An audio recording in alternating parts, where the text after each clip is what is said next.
Ik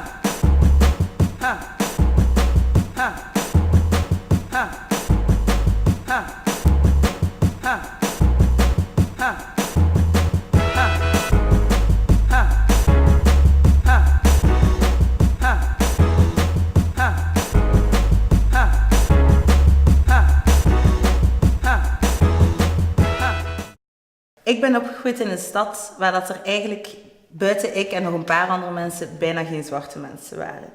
Ondertussen is dat veel veranderd, maar toen ik klein was, was dat nog het geval. Mijn moeder is opgegroeid in diezelfde stad en zij was gewoon letterlijk de enige zwarte persoon buiten één iemand die was weggelopen uit Expo 58.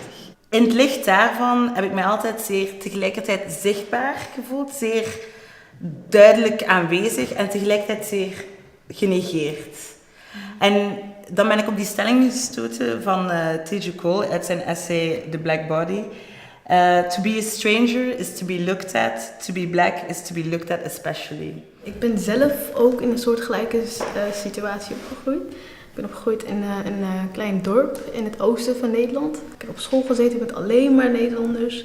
En op de middelbare school ook, dus ik weet wel een beetje waar je vandaan komt. Je valt meteen op. En stel bijvoorbeeld in de klas, dan krijg je ook niet zo snel de beurt van de juf of meester. Dat is weer dat je valt wel op, maar je wordt niet snel Erkend of ja, zo. Precies. Op subtiele wijze wordt dat niet snel gedaan. Ik ben opgegroeid in Leuven, ben naar een witte school gegaan, lagere school, kleuterschool, middelbare school, universiteit was ook volledig wit. Ik was altijd de enige zwarte, de token, overal op feestjes. Dus ik herken veel van wat dat je zegt.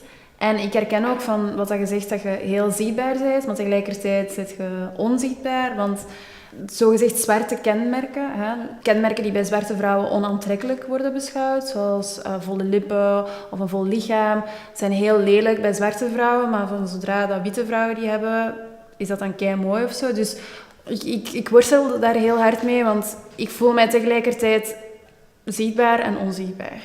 In de relatie met je omgeving is het ook gewoon zeer vermoeiend. Hè? Als je op straat loopt en je kruist mensen en mensen kijken naar je. Zou het mij overkomen, moest ik wit zijn en dat dan proberen uitleggen aan je vrienden en niemand die verstaat waar dat je vandaan komt. Want ja, natuurlijk, zij kennen die ervaring helemaal niet. Op een gegeven moment ga je ook twijfelen van, ligt het echt aan hoe ik eruit zie of is het echt iets wat ik it's an illusion of something.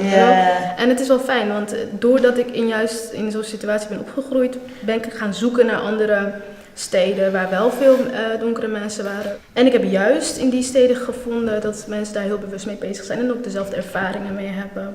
Ik ben geen zwarte vrouw, maar ik kan bijvoorbeeld mij wel vinden in dat je bijvoorbeeld zo buitenstaander bent op zo'n plaats, bijvoorbeeld zo'n blanke plaats. Ik woon nu in een blank dorp. Dat heeft nog geen week geduurd of ik had al de eerste politiecontroles aan de hand, alles leegmaken. Aan het einde van mijn grootvader zijn straat, hele fouillage, buren die daar zitten te kijken. Als ik dezelfde persoon was, maar dan een vrouw, dan zou er op een andere manier naar mij gekeken worden.